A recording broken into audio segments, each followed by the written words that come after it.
Excel सीखना चाहते हो और फॉर्मूले देख के कंफ्यूज होते हो तो ये वीडियो आपके लिए है। मैं आकाश और मैं आपको बताऊंगा टॉप 10 फंक्शंस जो कि बिगिनर्स को आने चाहिए। चलिए एक्सपर्ट बनने के लिए एक स्टेप हम आगे बढ़ाते हैं। सबसे इजी और कॉमन जो एक फॉर्मूला है जिसका नाम है सम फंक्शन। आपके चाहे किसी भी फील्ड के अंदर हो, आपको सम फंक्शन की रिक्वायरमेंट पड़ती ही है। मैं इस सम फंक्शन को आपको दो तरीके से लगाकर दिखाने वाला हूँ कि हम किस तरीके से इसका यूज करते हैं। सबसे पहले हमको इक्वल सम लगाना होता है, ब्रैकेट को ओपन करना होता है। जो हमारी वैल्यू होती है हमको वो सेलेक्ट कर लेंगे एंड देन एंटर कर देंगे, तो ये इक्वल सम करके इसका आंसर आ जाएगा।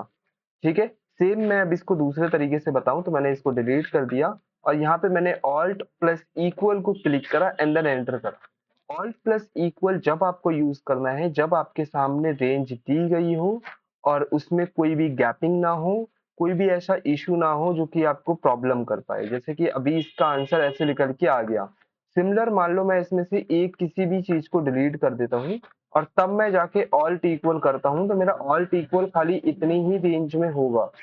ध्यान रखना, जो खाली सेल है उसके ऊपर आंसर नहीं आएगा। तो आपको ध्यान रखना है कि आपको जब सम करना हो तब आपके पास वैल्यू कंप्लीट लिखी हुई होनी चाहिए, तभी आप ऑल्ट इक्वल का यूज करेंगे एंड देन एंटर करेंगे तो उसकी वैल्यू निकल कर आ जाएगी। देखिए एवरेज फंक्शन होता क्या है। फॉर एग्जांपल यहाँ पे बिल नेम है और प्रोडक्ट है, क्वांटिटी रेट है और टोटल है। जो क्वांटिटी और रेट है ये तो नॉर्मली सी बात है, सेम होगा, बट लेकिन इसकी जो ये चीजें हैं, जो रेट है, हम एवरेज लगभग की बात करते हैं ना। जैसे कि हमारा इस महीने लगभग इतना सामान बिक गया, इस साल हमारी इतनी टर्नओवर हुई, तो इस महीने में इस बार मतलब कि इन 10 प्रोडक्ट में हमारी एवरेज कितने की टोटल सेल हुई है वो काउंट करने के लिए हम यहाँ पे एवरेज फंक्शन का यूज करते हैं। हमने इक्वल एवरेज लगाना है नॉर्मल सा, और जो हमारी रेंज होगी उन सभी को सेलेक्ट कर लेंगे एंड देन एंटर कर देंगे। तो यहाँ पे ये पूरा का पूरा इसकी एवरेज मतलब कि 2100 रुपये लमसम का ये हमारा माल बिका है। अब देखोगे तो यहाँ पे 39 का भी है, 47 का भी है, 32 का भी है, वो 42 का भी है। पर लेकिन यहाँ पे इसने एक रेंज दे दी, जो कम है जो ज्यादा है उन सबके लिए लगभग निकाल कर दे दिया कि यहाँ पे हमारी इतनी सेल होती है। ये हमारा इक्वल एवरेज फंक्शन है, मतलब कि इसके अंदर इतनी एवरेज सेल हमारी हुई है। यहाँ पे देखिए अब हमारे पास जो डाटा दिए गए हैं हम इसमें से ये निकालना चाहते हैं हमारी सबसे मिनिमम वैल्यू कौन सी है। अभी तो ये डाटा बहुत छोटा सा है, अगर मान लो यही डाटा काफी ज्यादा बड़ा होता तो हम ये जानना चाहते हैं कि सबसे कम किसने प्रोडक्ट खरीदा या सबसे कम कितने की सेल हुई है। तो हमको यहाँ पे नॉर्मली इक्वल MIN मिनिमम का शॉर्ट फॉर्म लिखना होता है और अपनी पूरी की पूरी टेबल को सिलेक्ट करके एंटर करना होता है। तो जो मिनिमम सेल हुई है वो हुई है 600 रुपए की। ठीक है, 600 रुपीज की। सेम अगर मेरे को मैक्सिमम हाई वैल्यू देखनी है कि मेरी इस बार कितनी हाई वैल्यू सेल हुई है, तो उसके लिए हम यहाँ पे मैक्स का यूज करेंगे एंड ब्रैकेट का ओपन करेंगे और दोबारा से हम इसी टेबल को सेलेक्ट करके एंटर कर देंगे। तो यहाँ पे पता लग रहा है कि हमारी जो हाई वैल्यू हुई है वो इतने की सेल हुई है और मिनिमम मतलब कि सबसे कम वैल्यू इतने की सेल हुई है। अब देखिए यहाँ पे समझते हैं। अब यहाँ पर क्या है कि जो हमारा टोटल निकला हुआ है इसमें देखो बीच बीच में NA लिखा हुआ है, मतलब कि इसके अंदर कोई एरर या फिर कोई भी एक तरीके का अल्फाबेट्स या फिर कोई अदर किसी भी चीज का यूज किया गया है ना। तो हमको जो सम निकालना होता है या फिर जो काउंट करना होता है वो खाली नंबर्स का करना होता है। तो अभी तो हम यहाँ पे काउंट निकालने वाले हैं। अभी देखा जाएगा तो यहाँ पे 10 वैल्यू है तो इसका आंसर में भी 10 आ जाए, क्योंकि हम काउंट ही तो करेंगे, गिनेंगे। पर यहाँ पे इस फंक्शन की एक अलग खासियत होती है। जैसे कि यहाँ पे मैंने इसमें काउंट फंक्शन लगाया और यहाँ से लेके यहाँ तक को सेलेक्ट करके एंटर कर दिया, तो ये सिर्फ 7 आंसर दे रहा है। क्यों? क्योंकि इसने ये मतलब कि NA वाले को नहीं काउंट करा। इसका यूज कब करते हैं? जब हमको ओनली नंबर्स काउंट करने होते हैं। ये सिर्फ नंबर की वैल्यू निकाल कर देगा। फॉर एग्जाम्पल यहाँ पे मैंने मान लो 900 रुपए लिख दिए एंड देन एंटर करा, तो इसने क्या करा, इसने यहाँ पे इसे काउंट कर लिया और इसने आंसर 8 दे दिया। सेम ऐसे ही आप देखो तो मैंने यहाँ पे भी 900 लिखा और इसने यहाँ पर भी 9 काउंट करके दे दिया। अगर हमारे पास नंबर है तभी ये काउंट करके देगा, वरना ये काउंट करके नहीं देने वाला है। अब हम समझते हैं काउंटा फंक्शन। देखो काउंट, अभी हमने काउंट फंक्शन समझा और जिसके अंदर हमने खाली नंबर काउंट कर रहे थे। यहाँ पे काउंटा फंक्शन है। काउंटा फंक्शन क्या काम करता है? इक्वल काउंटा। काउंटा क्या काम करेगा कि वो नंबर हो चाहे उसके बीच में अल्फाबेट्स हो, बस सेल में कुछ लिखा हुआ होना चाहिए। अगर सेल में कुछ लिखा है तो उन सभी का ये आंसर देगा। जैसे कि हमारे पास 1 to 10 है तो यहाँ पे 10 इसका आंसर आ गया कि टोटल हमारे पास 10 होते हैं। तो इस तरीके से हम इसमें काउंट कर सकते हैं। यहाँ पे हम समझेंगे कि इफ फंक्शन किस तरीके से यूज किया जाता है। इफ फंक्शन बहुत ज्यादा इंपॉर्टेंट है हमारी जॉब लाइफ के लिए और स्टूडेंट लाइफ के लिए।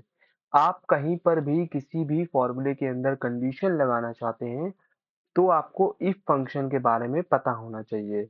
इफ फंक्शन बड़ी से बड़ी कंडीशन और छोटी से छोटी कंडीशन लगाने के लिए यूज किया जाता है। यहाँ पे अभी हम छोटे से एग्जाम्पल के साथ समझ रहे हैं इफ फंक्शन को किस तरीके से यूज किया जाएगा। फॉर एग्जाम्पल यहाँ पे मेरे पास ये क्वांटिटी रेट है और इन सभी का टोटल ये निकला है। नीचे की साइड अगर आप देखते हैं तो यहाँ पे लिखा हुआ है 2500 से ज्यादा कोई भी अगर प्रोडक्ट हमारा खरीदता है उतने रुपए का खरीदा है तो उसको 10% का ऑफ मिल जाए। तो यहाँ पे हम एक फॉर्मूला लगाएंगे या फंक्शन लगाएंगे, इसमें लगाएंगे इक्वल इफ, ब्रैकेट को ओपन करेंगे, सेलेक्ट करेंगे दिस वैल्यू, ये टोटल हमारा अंक जो है लॉजिकल टेक्स्ट जो हम यूज करेंगे वो ये लेंगे। एंड देन हम यहाँ पे लगाएंगे ग्रेटर देन 25, जो हमारी इसके अंदर रेंज दी गई है कि इससे ज्यादा अगर वैल्यू खरीदी गई है तो इसमें क्या हो, इस वाले अमाउंट से माइनस हो जाए कितना 10%। ठीक है, माइनस हो जाएगा कितना 10% इसमें माइनस हो जाएगा।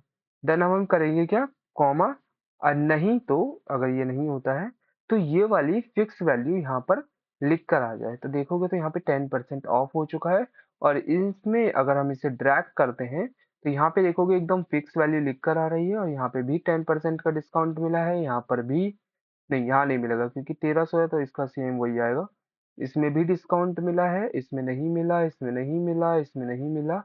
ठीक है, तो इस तरीके से हम इसमें एक लॉजिकल फंक्शन का यूज करते हैं। चलिए यहाँ पे हम ये समझेंगे कि हमको दो टेक्स्ट को एक टेक्स्ट बनाना हो तो हम किस तरीके से यूज कर सकते हैं फॉर्मूले से, जो कि मैं लगा रहा हूँ कॉनकैट फंक्शन।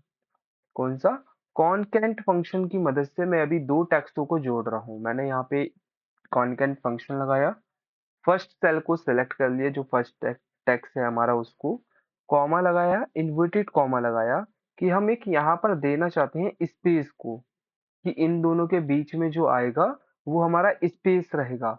देन हमने कॉमा कर दिया, फिर हमने नेक्स्ट वैल्यू को सिलेक्ट करके एंटर कर दिया। तो क्या हुआ कि ये दोनों वैल्यू मिलकर एक वैल्यू बन गई है, मतलब दोनों टेक्स्ट को जोड़कर एक टेक्स्ट यहाँ पर बन गया है। पेज डाटा को कॉपी कर लेता हूँ फिर मैं आपको समझाता हूँ। देन मैंने इसको कॉपी कर लिया और मैंने यहाँ पे लाके पेस्ट कर दिया और मैं यहाँ पर अगर इस फॉर्मूले का यूज करता हूँ, मैंने इसका नाम लिखा, स्पेस दिया और इस वाले अमाउंट को फुलफिल करके कंट्रोल ई प्रेस कर दिया। अब इसकी मदद से देखो यहाँ पे मेरे को कोई फॉर्मूला लगाना नहीं पड़ा, कुछ भी नहीं करना पड़ा। दोनों टेक्स्ट, एक टेक्स्ट था एक नंबर था, दोनों के दोनों मर्ज होकर यहाँ पर दिखाई दे रहे हैं। सेम ये फॉर्मूला करता है, जो कि पुराने वर्जन यूज कर रहे हैं उनके लिए ये फॉर्मूला काम करेगा, ये फंक्शन काम करेगा, और जो नए अपडेटेड हैं उनके लिए ये इस तरीके की टिप्स काम कर सकती है। यहाँ पे है टुडे फंक्शन। टुडे फंक्शन क्या काम करता है, टुडे फंक्शन ये काम करता है, जो डेट होती है जिस दिन जो आज के दिन की डेट होगी मेरी, वो डेट यहाँ पे शो हो जाती है। यहाँ पे आप देखोगे कि आज की डेट मेरे पास शो हो रही है, बट मेरा जो फॉर्मेट है वो है MD का, मतलब कि पहले मंथ्स आएगा, फिर डेट आएगी, फिर ईयर आएगा। ये वाला फॉर्मेट चल रहा है तो इसके फॉर्मेट के अकॉर्डिंग ये हमारे पास डेट आई है। देन अब हम यूज करते हैं नाउ फंक्शन।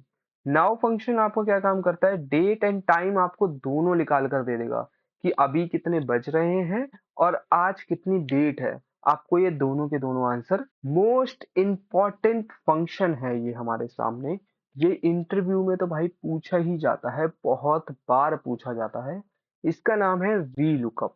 वी लुकअप को मैं ऐसे बताऊंगा बहुत इजी तरीके से आपको, ताकि समझ में आ जाए।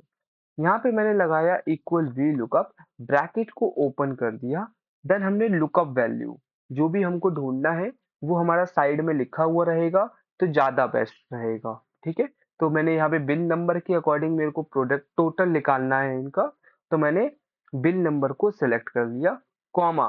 ध्यान रखना जब जिसे ढूंढना है उसको कौन से एरिया में ढूंढना है वो हम सेलेक्ट करके अपने डाटा को बताते हैं, इस फंक्शन को बताते हैं।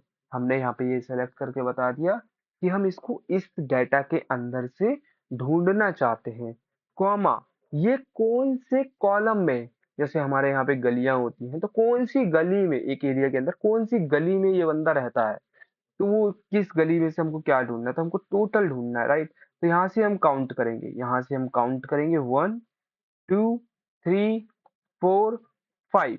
तो हमने यहाँ पे लिखा 5 कॉमा 0 एंटर। 0 क्यों लगाया, सोचो अभी मन मर्जी का था इसलिए हमने 0 लगा दिया, अभी बस 0 लगाया और हमने आंसर दे दिया। इफ एरर फंक्शन, देखिए इफ एरर फंक्शन क्या काम करता है, ये फॉर्मूला जब काम आता है जब हमारे पास कोई डाटा है और उस डाटा में हमारा कोई फॉर्मूला गलत हो जाता है, तो उस डाटा के फॉर्मूले में एरर ना शो होकर हम अपने अकॉर्डिंग कुछ और शो करवा सकते हैं। उसके लिए हम इफ एरर फंक्शन का यूज करते हैं। जैसे मान लो मैंने लगाया इक्वल, सम की जगह पे मैंने सॉम कर दिया एंड ब्रैकेट को ओपन करके वैल्यू ये लेके एंटर कर दिया, तो यहाँ पे एक एरर आया है जो कि आ रहा है नेम फंक्शन का। तो ये एरर ना आए उसके लिए हम यहाँ पे लगाएंगे इफ एरर फंक्शन, ठीक है। If error function then select हो जाएगा हमारा ये, इसके बाद हम यहाँ पे करेंगे कॉमा, ठीक है। और हमारा क्या एरर में शो होना चाहिए हमको वो लिखना होता है, हमको लिखना है जैसे कि no data, no data, space रह गया, नो डाटा एंड ये क्लोज करके ब्रैकेट क्लोज करके एंटर। तो जब भी हमारा एरर दिखाएगा, मतलब कि जो भी हमारा कोई भी एरर आने वाला होगा, तो उसकी जगह पर हमारा ये दिखा देगा कि नो डाटा, आपका यहाँ पे कोई डाटा नहीं है, इस टाइप से कोई डाटा नहीं बनता है। अभी हमने देखे एक्सेल के टॉप ऐसे 10 फंक्शंस जो बिगिनर्स को आने चाहिए। ऐसे ही फॉर्मूलोज के लिए आप हमको सब्सक्राइब कर सकते हैं और कमेंट करके ये बताएं कि आपको कौन सा फॉर्मूला ज़्यादा अच्छा लगा और आपको अगले किस टॉपिक के ऊपर वीडियो चाहिए, आप जरूर ये कमेंट करें। मिलते हैं हम अगली वीडियो में।